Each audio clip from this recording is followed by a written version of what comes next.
بسم اللہ الرحمن الرحیم۔ السلام علیکم۔ یہ کاشانہ بصیرت کا آڈیو بک چینل ہے اور آپ جو کتاب سماعت فرما رہے ہیں اس کا نام ہے درس عقائد۔ اس کی تالیف کی ہے حجت الاسلام المسلمین غلام علی سنجیری نے اور اس کا ترجمہ کیا ہے سید سبطین علی نقوی نے۔ آئیے سنتے ہیں اس کتاب کا 25واں درس، نبوت اور اس سے مربوط مسائل، صفحہ نمبر 169۔ 25واں درس، نبی کون ہے، وحی کیا ہے۔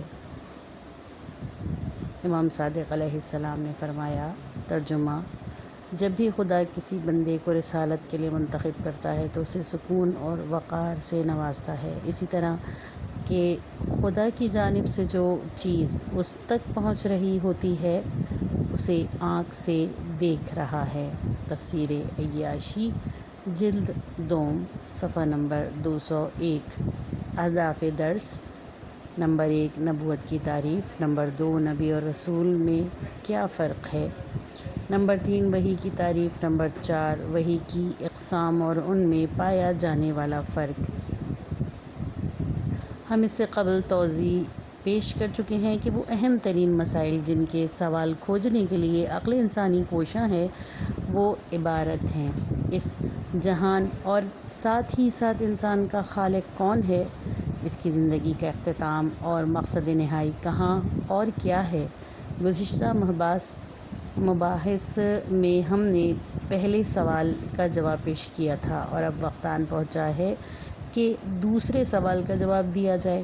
اس سے پہلے کہ ہم انبیاء کی خدا کی جانب سے مبعوث برسالت ہونے اور ان کے وظائف کے بارے میں بحث کا آغاز کریں، ضروری ہے کہ لفظ نبوت اور رسالت کے معنی اور وحی کی تعریف سے آگاہی حاصل کریں۔ صفحہ نمبر 172۔ نبی کون ہے۔ اس لفظ کے لغت میں دو معنی ہیں۔ اول، کسی اہم خبر کے حامل۔ یہ اس صورت میں ہے کہ جب ہم اس لفظ کی اصل نباہ کو قرار دیں، کیونکہ نباہ کے معنی کسی اہم خبر کے ہیں۔ دوم، بلند و نمایاں مقام کا حامل۔ یہ اس صورت میں ہے جب ہم اس لفظ کی اصل یعنی نبوہ کو قرار دیں، کیونکہ نبوہ کے معنی بلندی کے ہیں۔ علم الکلام کی اصطلاح میں نبی ایک ایسے خبر دینے والے کو کہتے ہیں جسے خدا کی جانب سے بلا واسطہ وحی کی جاتی ہو۔ هو الانسان المخیر ان اللہ بغیر واسطہ احد من البشیر۔ جلد القاموس المحیط جلد 1، صفحہ نمبر 29۔ لسان العرب جلد اول، صفحہ نمبر 162۔ نبوت کے لیے جو معنی بیان کیے گئے ہیں اس کے بعد لازم ہے کہ وحی کی تعریف بھی بیان کی جائے۔ اس بنا پر ہم کہتے ہیں کہ انبیاء شائستہ، پاک اور نیک انسان تھے۔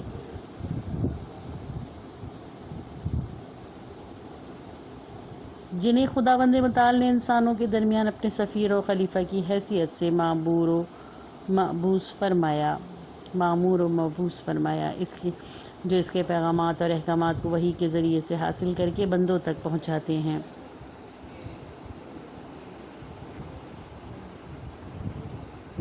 وحی کیا ہے۔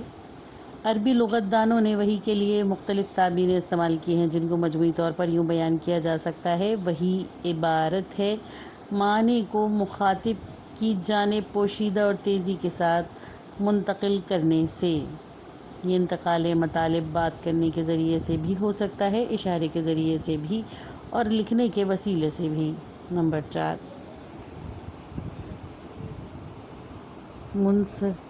منصدرات راغب اصفہانی، صفحہ نمبر 515۔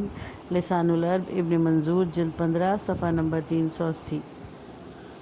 اس بنا پر وحی معرفت اور ہدایت کی الہی کی ایک قسم ہے جسے خدا اپنے برگزیدہ بندوں کے اختیار میں قرار دیتا ہے تاکہ وہ خود بھی راہ سعادت پر چلیں اور دوسروں کی بھی اس جانب رہنمائی کریں۔ بس انبیاء خدا کے بلند مرتبہ اور تکامل یافتہ نمائندے ہیں کہ خدا نے انہیں خود ہی منتخب کیا اور انسانوں کے درمیان قرار دیا تاکہ یہ خدا کا پیغام حاصل کر کے اسے دوسروں تک پہنچائیں، اور انبیاء میں پائے جانے والی یہ صلاحیتیں بس خدا ہی جانتا ہے۔ البتہ قرآن کریم میں لفظ وحی متعدد معنی میں استعمال ہوئی ہے، مثلاً اشارے کی صورت میں بات کہنا، جیسے جناب زکریا علیہ السلام کے بارے میں ارشاد ہوتا ہے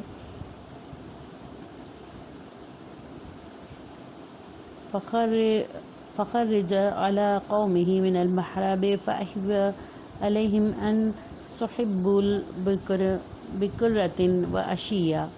وہ محراب عبادت سے برآمد ہوئے اور اپنی قوم کی جانب آئے، پھر اشارے سے کہا صبح و شام خدا کی تسبیح کرو۔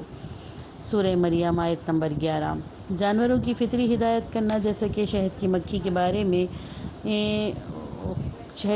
کے بارے میں ترجمہ، اور تمہارے پروردگار نے شہد کی مکھی کی جانب وحی کی کہ پہاڑوں اور درختوں اور انسانوں کے اونچے اونچے مکانات میں اپنے چھتے بنائے۔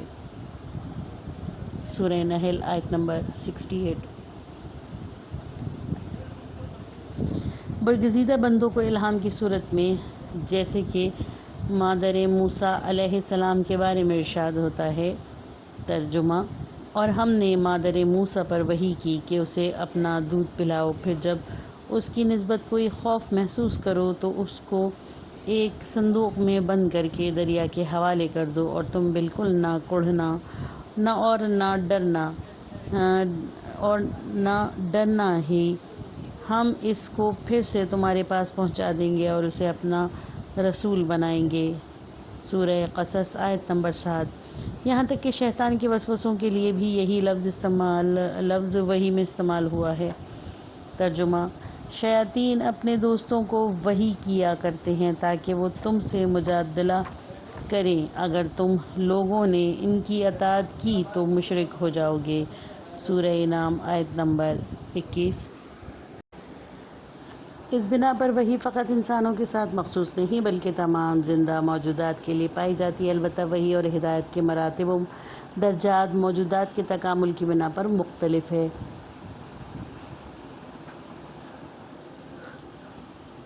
وحی کا اعلیٰ ترین درجہ مرتبہ انبیاء پر نازل کی جانے والی وحی ہے، اور باقی موجودات اس کے کم ترین درجے پر ہیں۔ قرآن کریم میں کلمہ وحی 70 سے زیادہ مقامات پر انہی معنوں میں استعمال ہوا ہے۔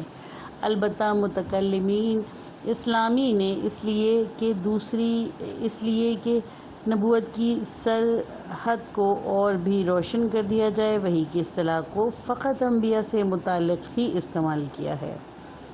دوسری جانب انبیاء پر ہونے والی وحی بھی مختلف راہوں سے نازل ہوتی رہی ہے کہ جن کی طرف آیات قرآنی اور احادیث میں اشارہ کیا گیا ہے۔ نمبر 1، فرشتے کے ذریعے سے وحی۔ انبیاء پر نازل ہونے والی وحی کی ایک مشہور ترین صورت یہ ہے کہ جب خدا چاہتا ہے تو ایک فرشتہ رسول پر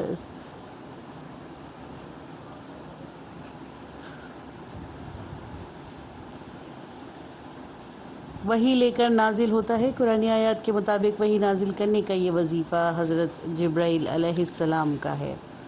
کبھی تو پیغمبر انہیں کسی انسان کی صورت میں دیکھتے ہیں اور کبھی خود ان کی صورت میں، یا فقط کبھی آواز سنائی دیتی ہے پر دکھائی کوئی نہیں دیتا۔ ترجمہ، اور کسی آدمی کے لیے یہ ممکن نہیں کہ خدا اس سے بات کرے مگر وحی کے ذریعے سے، جیسے داؤد پر سے، یا پردے کے پیچھے سے جیسے موسیٰ علیہ السلام، یا کوئی فرشتہ بھیج دے، غرض یہ کہ وہ اپنے اختیارات سے جو چاہتا ہے پیغام بھیجتا ہے، بے شک وہ عالی شان حکمت والا ہے۔ سورہ شعراء آیت نمبر 51۔ ترجمہ، اور وہ تو اپنی نفسانی خواہش سے کچھ بولتا ہی نہیں، وہ تو وہی بولتا ہے جو وحی کی جاتی ہے۔ ان کو تو نہایت ہی طاقتور نے تعلیم دی ہے جو بڑا ہی زبردست ہے۔ سورہ نجم آیت نمبر 2 تا 3۔ ترجمہ: اور بے شک یہ قرآن ساری خدائی کو پالنے والے کی جانب سے نازل کیا گیا ہے، جسے جبرائیل امین صاف عربی زبان میں لے کر آئے کہ تمہارے قلب پر نازل ہوئے ہیں۔ سورہ شعراء آیت نمبر 192 تا 195۔ ترجمہ: اے رسول، ان لوگوں کو کہہ دیجئے کہ جو جبرائیل کا دشمن ہے کہ اس نے تو خدا کے حکم سے اس قرآن کو تمہارے قلب پر نازل کیا، اور وہ ان کتابوں کی بھی تصدیق کرتا ہے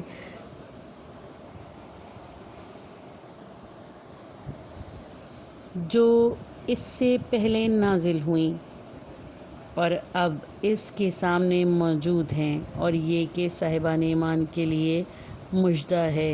سورہ بقرہ آیت نمبر 97۔ نمبر 2، پردے کے پیچھے سے، من ورائن حجاب۔ اس سے منظور یہ ہے کہ نبی آواز تو سنتا ہے مگر بولنے والے کو دیکھ نہیں پاتا، گویا کوئی اس سے پردے کے پیچھے سے بات کر رہا ہو، جیسے کہ ارشاد ہوا ہے۔ ترجمہ: غرض جب موسیٰ آگ کے پاس آئے تو میدان کے داہنے کنارے سے اس مبارک جگہ میں ایک درخت سے آواز آئی کہ اے موسیٰ، اس میں شک نہیں کہ میں ہی تمام جہانوں کا پالنے والا ہوں۔ سورہ قصص آیت نمبر 30۔ اور جیسا کہ سورہ شعراء کی آیت نمبر 15 میں بھی اشارہ کیا گیا ہے۔ نمبر 3، بنا واسطے کے نزول وحی، یعنی کہ خدا کے بنا کسی واسطے کے اپنے پیغمبر کو وحی القاء کرے۔ یہ وحی ہو سکتا ہے کہ حالت بیداری میں یا نیند کی حالت میں خواب کے اندر کی جائے، بنا واسطے کے۔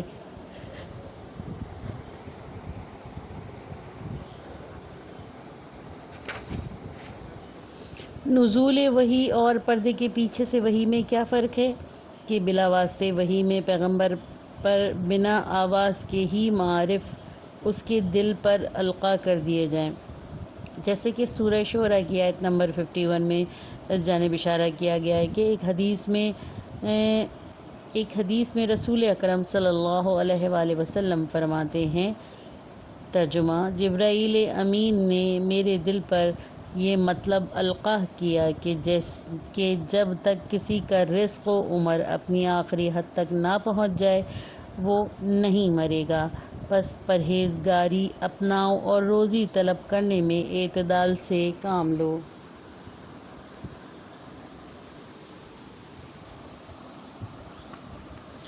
البتہ سارے انبیاء کو ان تمام صورتوں میں وحی نہیں کی گئی۔ مثلاً قرآن میں آیا ہے کہ خدا نے کچھ رسولوں کو کچھ پر فضیلت عطا کی ہے، اور ان میں سے کچھ ہی تھے جن سے پردے کے پیچھے سے خدا نے کلام کیا ہو۔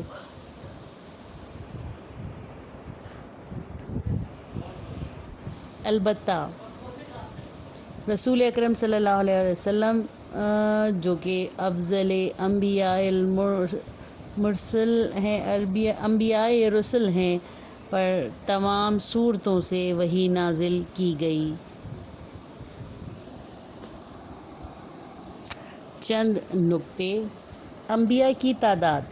روایت میں بیان ہوا ہے کہ خدا نے بنی نوع بشر کی ہدایت کے لیے 1,24,000 انبیاء کو مبعوث فرمایا، اور ان کے پہلے جناب آدم ابو البشر علیہ السلام اور آخری جناب ختمی مرتبت محمد مصطفیٰ صلی اللہ علیہ وآلہ وسلم ہیں۔ ان میں سے بعض رسول تھے اور بعض نبی کے لفظ سے یاد کیے جاتے ہیں۔ نبی اور رسول میں فرق۔ روایت میں بیان ہوا ہے کہ رسول وہ ہے جو فرشتہ وحی کو خواب اور بیداری کی حالت میں دیکھتا ہو، مگر نبی عالم خواب میں تو فرشتے کو دیکھ سکتا ہے، البتہ حالت بیداری میں فقط اس کی آواز سن سکتا ہے، جیسے کہ زارا سے نقل ہوا ہے کہ انہوں نے امام باقر علیہ السلام سے خدا کے اس قول وکانا رسول النبی، وہ رسول بھی تھے اور نبی بھی، کے بارے میں سوال کیا۔ ترجمہ: رسول کون ہے اور نبی کون ہے؟ امام نے فرمایا، نبی وہ ہے جو فرشتے کو خواب میں تو دیکھے پر حالت بیداری میں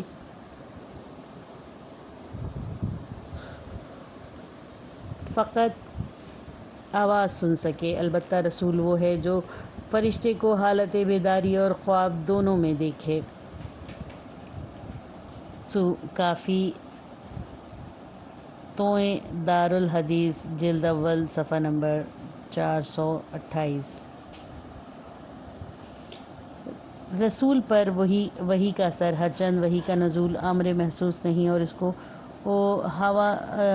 ہوا اس ظاہری میں اس سے کسی ایک کے ذریعے بھی درک نہیں کیا جا سکتا، مگر اس کے آثار سے دریافت کیا جا سکتا ہے، جیسے کہ شجاعت، تقوی اور بقیہ مکالمات نفسانی کو دیکھنا، سننا یا چھوا تو نہیں جا سکتا، البتہ جن افراد میں یہ موجود ہوتے ہیں ان کے وجود سے ان کے آثار مترشح ہوتے ہیں۔ وہی پیغمبر کی شخصیت پر ایک گہرا اثر چھوڑتی ہے اور در حقیقت اسے بعثت سے ہمکنار اور بشریت کی ہدایت کے لیے اس کے تمام قوتوں کو فراہم کرتی ہے۔ اس بنا پر مصداق رسول یعنی نام مفہوم رسول یعنی مصداق نبی سے زیادہ بلند ہے، یعنی ہر وہ فرد جو رسول ہو حتماً نبی بھی ہوگا، مگر اگر کوئی فقط نبی ہو تو رسول نہیں ہوگا۔ البتہ کچھ افراد ان الفاظ کے معنی یعنی کہ نام مصداق کے بارے میں تفاوت کے قائل ہیں۔ وہ کہتے ہیں کہ نبی اسے کہتے ہیں کہ جس پر فقط وحی کی جاتی ہے، مگر دوسروں کو ہدایت کا بار اس کے کاندھوں پر نہیں ڈالا جاتا، جبکہ رسول وحی حاصل کرنے کے ساتھ ساتھ اسے دوسروں تک پہنچانے کا بھی ذمہ دار ہوتا ہے۔ تجربہ دینی۔ چند قبل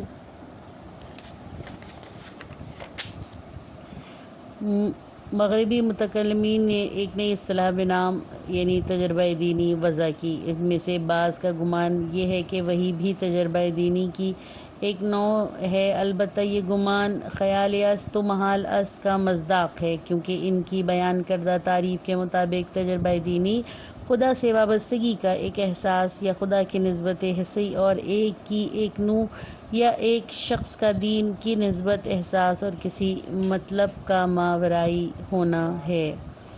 یہ بات روشن ہے کہ ان بیان شدہ تعریفوں میں سے ایک بھی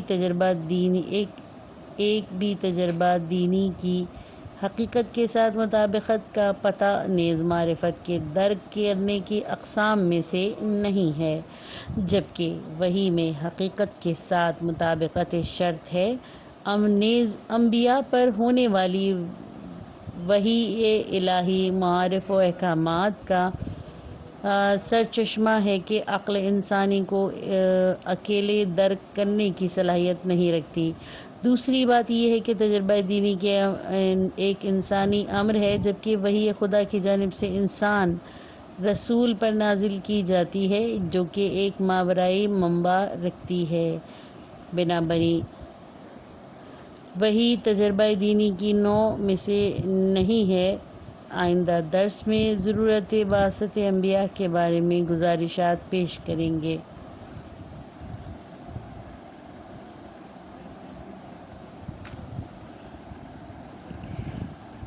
عقل و اعتقاد، مائیکل پیٹرسن و دیگران، صفحہ نمبر 41 تا 50، ترجمہ فارسی۔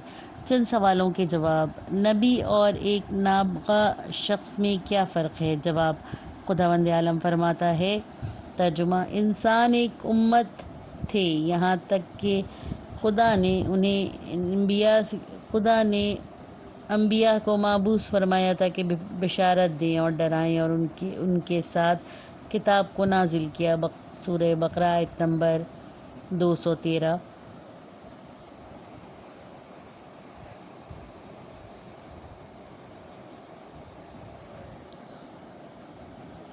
اس آیت سے استفادہ ہوتا ہے کہ انبیاء وہ ہیں جو بشارت و نذارات آسمانی کو بندوں تک پہنچاتے ہیں اور خدا سے احکامات کو حاصل کرتے ہیں۔ البتہ اس کا مطلب یہ نہیں کہ انبیاء نابغہ نہیں ہوتے، بلکہ اس کا مطلب یہ ہے کہ کسی بھی نابغہ شخص کو اس کے نبوغ کی وجہ سے نبی نہیں کہا جا سکتا، مگر جب کسی کی نبوت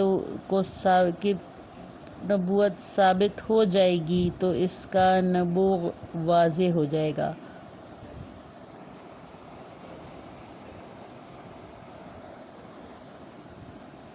اگر ہم انبیاء کی صفات کا مطالعہ کریں تو سمجھ جائیں کہ انبیاء اور اشخاص نابغہ میں 20 فرق پائے جاتے ہیں۔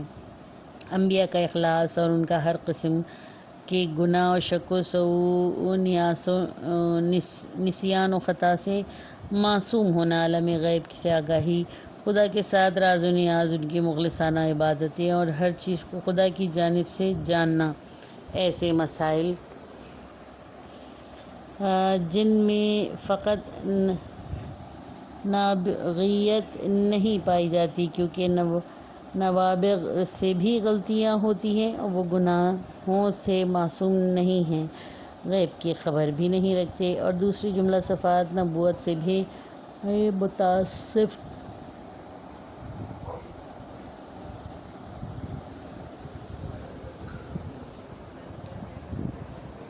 نہیں ہوتے۔ کیا کسی نابغہ نے آج تک قرآن جیسی کوئی چیز پیش کی ہے؟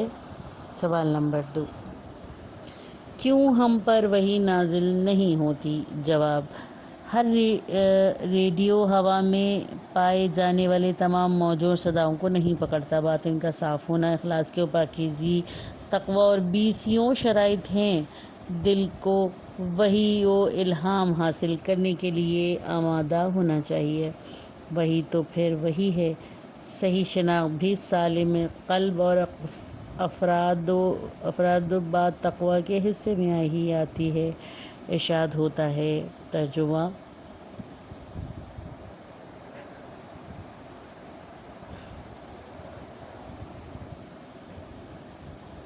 اے ایمان والو، اللہ سے ڈرو اور اس کے رسول پر ایمان لاؤ، تمہیں اپنی نعمت میں سے دوہرا حصہ عطا فرمائے گا اور تم کو ایسا نور عطا فرمائے گا جس کی روشنی میں تم چلو گے اور تمہیں صاف بھی کر دے گا، اور اللہ بخشنے والا مہربان ہے۔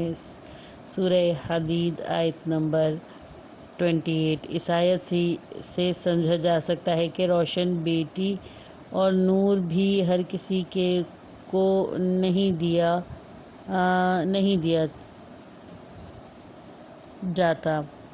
جائے کہ یہ وحی اور خدا سے ایک ارتباط مسلسل آیا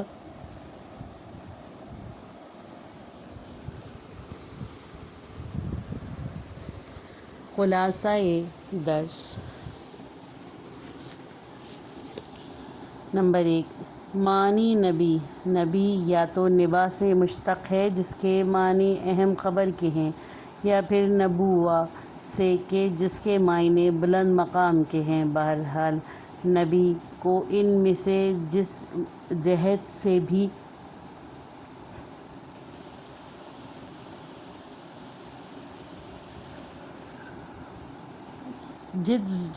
بھی نبی کہا جائے گا صحیح ہے، کیونکہ وہ اہم خبریں بھی لاتا ہے اور بلند مقام کا حامل بھی ہوتا ہے۔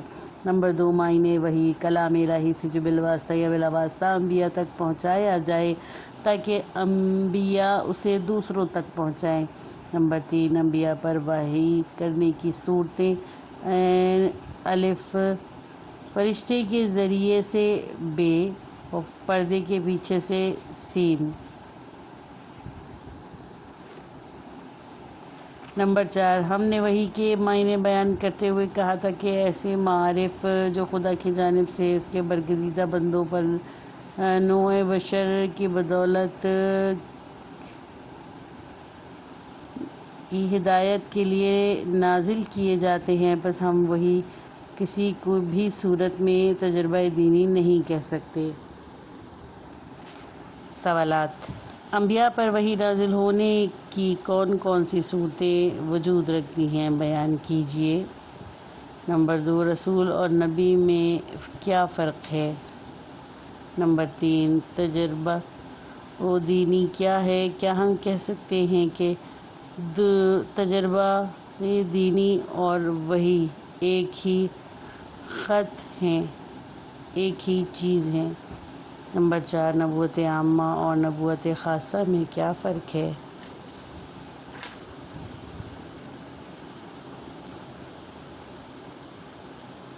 ترجمہ: اے ایمان والو، اگر تقوی اختیار کرو اور خدا کے فرامین کی مخالفت سے باز رہو تو خدا تمہیں حق و باطل کی تمیز کا ہنر سکھا دے گا۔ سورہ انفال آیت نمبر 29۔ ایک اور جگہ رب العزت ارشاد فرماتا ہے، اور تقوی الہی اختیار کرو تو تمہیں خدا خود تعلیم دے گا، اور اللہ ہر چیز کا علم رکھتا ہے۔ سورہ بقرہ آیت نمبر 282۔ جب